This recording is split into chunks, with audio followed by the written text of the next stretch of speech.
was an interesting game. Thought a lot of little things added up to the big picture of the game. The final score I thought was made up of a lot of interesting moments. Working backwards, great catch by Jackson coming off the bench in the ninth to give us some more range. I knew the way the wind was blowing that the outfield would be tricky late in the game, so we took advantage of his speed. It showed up. Tommy obviously finishing it out. Avery Ortiz's base hit was important. As they continued to score, it was important that we had that 3 spot there in the 7th to give us some room. Colin Ritchie's walk coming off the bench, which was part of a rally that led to more runs, was a big part of the game. Obviously, Zach's 3-run double and Nolan's majestic home run. So you can look back and see some key moments, but I thought just the grit that our guys displayed, especially on the mound, maybe not quite as fine with command, but still strong in competitive nature every single pitch. And Sam continues to give us really good starts. Once again, he pitches deep into the game. Robert chewed up 4 outs in efficient fashion, only 15 pitches. Drew faced the lefty, but then Tommy, closed it out. So it's a good team win against a tough pitcher, against a good athletic offense in game 1 of the series. And as I told the players, they were part of something special tonight. The crowd was remarkable. I mean, it's a record crowd. I tell people all the time, it's so hard to be part of any record at Oklahoma State in the sport of baseball, because the people that have already played here have done such amazing things. It's hard for any of us to ever catch them. No one's ever going to lead this place in homers. No one's ever going to have the longest hit streak. A lot of the things that have happened here, nobody can catch. But our kids can say they played tonight in a packed house, in the largest crowd in the history of the stadium. So that's a pretty cool night for our team. You mentioned Collins' walk. Skip brings in a lefty on lefty situation, draws a big walk for you guys, and then Avery gets a 2 RBI single. What more can you say about the progression of this freshman group? Well, it's important because as our team has adjusted to things that have happened over the course of the season, these young men have stepped in and done a nice job. And you could probably look and see some of the different parts with Tyler's absence and Bo Sylvester's absence, and now Aiden had been out for an extended period of time. Schubert was out for an extended period of time. These kids all stepped in and grew up in a hurry, and that's an important part of our team. And we need them just to continue to grow. But that's a nice thing. Those boys between Donovan, LaSalle, Colin Ritchie, Avery Ortiz, the boys in Boss Hall tonight will probably be sitting around with a smile on their face. That was obviously a big moment that came after an intentional walk. You had another one of those earlier with Zach. What does that show you when they try to dodge a couple of your big guns and you come through? Not just strategy. I mean, that's strategy. There's matchups, percentages, and baseball's an awesome game because of that. And when the guy in front of you gets put on, it's a sign of respect to him. Not necessarily disrespect to you, just they're playing a matchup. We've done the same thing many times, right? So it's just really on the player to manage his emotions, not try too hard, stay in the moment, all these cliches, but it takes those talents to deliver. And I'm proud of the kids that did that. And so, yeah, I mean, we got to cover each other. It's part of developing depth in your lineup. And so good for those kids. They'll have some confidence coming off of those experiences if they can back up those good at-bats. No walks at all tonight, especially Sam. It seems like he's really dialed in on the zone. Well, the kids have been working incredibly hard.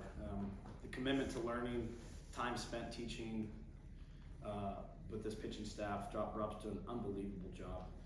So many kids learning and emerging in new spaces that they've never competed in college. I mean, Sam was a relief pitcher at High Point.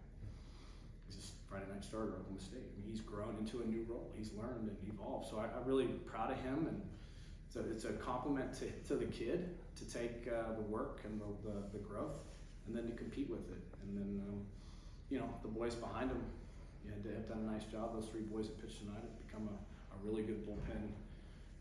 They're not quite the nasty boys of the old days, but the 3 of them together have done a really nice job, right? So just growth. I mean, I always said all along I liked what we could become, and we've just worked hard to keep chasing it. What do you like about Sam as your Friday night guy? Well, there's something about the left-handedness. It's a lot of hitters just don't see left-handers with quite as much comfort, and then he does a good job with the running game, so he tries to control that. So I think he's a tough guy to pick up. He's got the deception. He's highly intelligent. he's emotionally stable. I mean, he's got good emotions. Like, he's a strong, stable kid. And so I think the guy that pitches first, you want him to have, you know, a high trust factor, and he's earned that. So those things I think are great intangible qualities. And then he's proven that he's not afraid to go out there and just go pitch for pitch with the other team's guy. How big is it to get the first win in the first game just to kind of set the tone for the series against a good team like this? Well, it's a better feeling than not winning the first one. I mean, and I'm not trying to be silly in my answer, but you compose yourself as a competitor to take each game one at a time and react the proper way. And if you win the first one, you got to process it and react correctly and come back tomorrow ready to compete. If you don't win the first one, you also have to react correctly, and that's bounce back emotionally and not let the loss linger. So it's nice to win the first game, but we also understand that tomorrow's a new day, and so we immediately change our focus and recalibrate the ability to compete one pitch at a time and leave tonight here, right?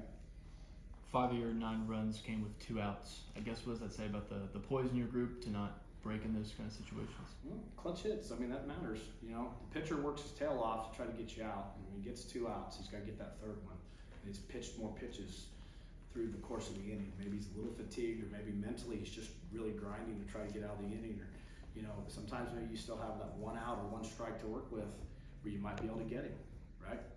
And that's why the best pitchers in history of baseball, the opponent batting average against them with 2 outs is lowest, because they learn how to get the third out. So that's a tough out to get as a pitcher, and it's one on offense that you can't let them have easily. So that's a good sign for us that we fought hard enough to get his pitch count up, to draw some walks, and ultimately to deliver some clutch hits. I think a handful of your runs also came first pitch swinging. Is that something that you kind of tell the guys going in, hey, look for the first pitch, or where are you at on that? There's times it's a great approach, especially if there's runners in scoring position. You get one good one to hit. Or certain pitchers with really nasty secondary pitches that you really don't want to deal with 2 strikes. Trying to fire off a barrel on a good fastball early in the count can be a really good approach to hitting, but you got to be careful that it's not too frequent, because if you're not creating any type of offensive move, then the pitcher can collect outs quickly, right? So it's kind of a balance of who the pitcher is, who the hitter is, and the situation. So all those things can kind of be part of like when going on the first pitch makes sense. Did you use the word majestic when you described Nolan's home run, which seems accurate? One of the longest ones I've seen. I mean, that thing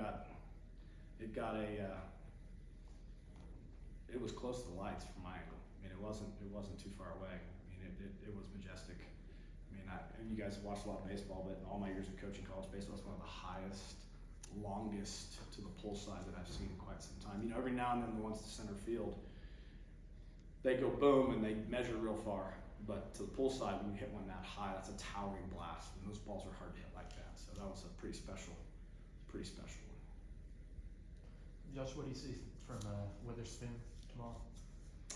I'm gonna go home and eat, and I'm gonna watch him closely, and I'll be able to answer that tomorrow because I haven't watched him yet. Thanks, Coach.